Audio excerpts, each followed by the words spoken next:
Bapa, Putra dan Roh Kudus, amin. Allah Bapa di surga, kami ucap syukur bahwa Engkaulah yang mengontrol kehidupan kami. Engkaulah yang mengatur dan menguasai kehidupan kami. Segala anggota tubuh kami, pikiran kami, perasaan kami, Engkaulah yang mengaturnya. Bantu kami untuk membiarkan Engkau sendiri yang mengatur sesuai dengan kehendak-Mu. Terpujilah nama-Mu kini dan sepanjang segala masa. Amin. Para saudara, hari ini adalah hari terakhir dari masa Paskah. Ya, besok kita akan merayakan Pentakosta, lalu masa biasa. Apa yang menarik pada bacaan hari ini adalah tentang Paulus yang dipenjara 2 tahun, tetapi dia tetap mewartakan kabar gembira kepada orang-orang Yahudi dan mengumpulkan orang-orang Yahudi bahwa Paulus tidak bermaksud untuk katakanlah melecehkan agamanya sendiri, tetapi karena dia tahu bahwa Yesus adalah sungguh-sungguh Allah dan sungguh manusia yang dijanjikan dalam perjanjian lama.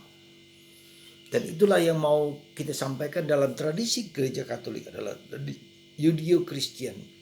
Jadi kekristenan ini juga berasal dari perjanjian lama, berasal dari tradisi Yahudi. Ya.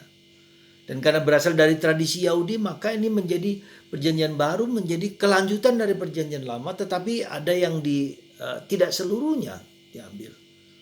Diskontinuitas, tapi ada kontinuitas. Jadi apa yang dalam perjanjian lama dalam diri Yesus adalah suatu janji yang ditetapkan dan menjadi kelanjutan, tetapi juga ada bagian-bagian yang kemudian tidak dilanjutkan.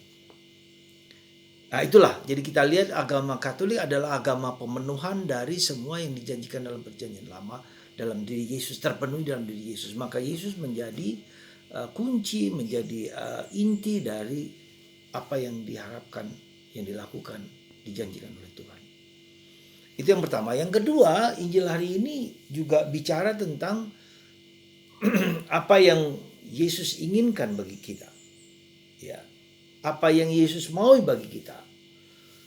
Petrus sadar dan tahu bahwa dikatakan bahwa Yesus mengatakan bahwa Yohanes yang murid yang dikasih itu ya tidak akan mati. Tapi Yesus mengatakan tidak demikian. Bukan bahwa dia tidak akan mati, tetapi bahwa dia tetap tinggal bersama aku sebelum waktunya, sebelum saatku tiba. Itu bukan urusanmu. Ya, jadi Yesus mengatakan kepada Petrus bahwa kita tidak perlu iri dengan apa yang dilakukan orang lain kepada kita. Bukan saatnya kita iri, kita cemburu pada orang lain, tetapi adalah bahwa kita sadar bahwa setiap orang mempunyai karisma, mempunyai visi, misi sendiri. Setiap orang adalah punya Tuhan, punya kehendak dalam dirinya. Kita tidak perlu iri pada A, B, dan C, pada siapapun. Ya, tidak bisa. Tapi kita melakukan apa yang Tuhan berikan kepada kita untuk kita bagikan kepada orang lain. Itulah bagian kita. Maka kita harus mengenal siapa aku, siapa diriku sendiri itu. Ya, itu yang pertama. Yang kedua, Yesus mengatakan urusan Yohanes dan urusanmu adalah bukan tanggung jawabmu, tapi tanggung jawabku. Bukan kita yang mengontrol diri kita bahkan orang lain, tapi Tuhan yang mengontrol hidup kita.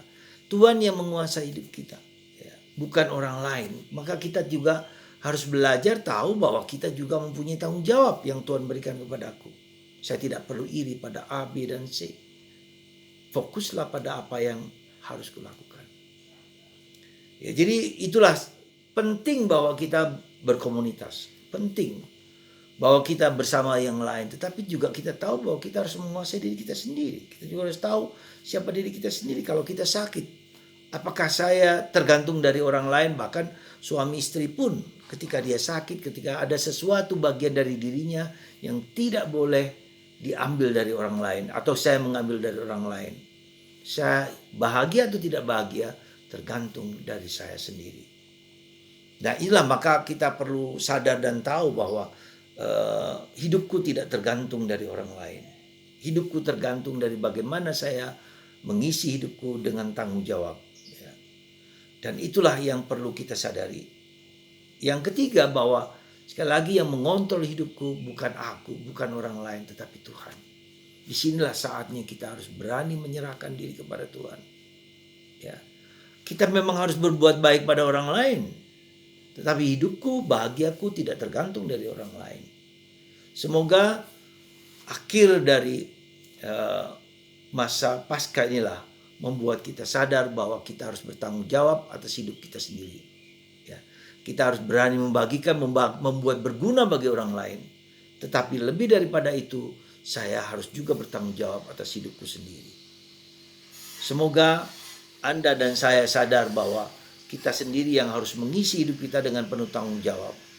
Kita sendiri yang harus bekerja untuk hidup kita bagi orang lain, bagi siapapun juga di sekitar kita. Semoga Tuhan memberkati Anda dan saya untuk menggunakan waktu-waktu kita dengan sebaik mungkin. Ya, tidak tergantung pada orang lain, tidak mengkontrol kita. Kita mengapa kita tidak bahagia? Karena seringkali kita mengontrol hidup kita. Ya, kita mau membuat diri kita menjadi pribadi yang ditentukan oleh orang lain. Tidak, saudara. Hidupku, hidup Anda tergantung dari Anda. Tetapi kita juga harus berkomunikasi, harus berdialog, harus interaksi dengan orang lain supaya kita bisa mendapatkan mendapatkan jalan yang baik berkat bantuan tolongan orang lain. Semoga Tuhan dan Anda semua dan kita sadar bahwa hidup kita tergantung dari diri kita masing-masing. Tetapi juga pada saat sama kita juga mempersembahkan hidup kita kepada Tuhan. Kita juga perlu sadar bahwa Tuhan mengatur dan mengontrol hidup kita kapanpun, dimanapun. Maka kita juga berusaha berjuang, tetapi juga pada saat yang sama berusaha untuk pasrah kepada kehendak Tuhan. Tuhan memberkati Anda dan saya dalam Bapa dan Putra dan Roh Kudus. Amin.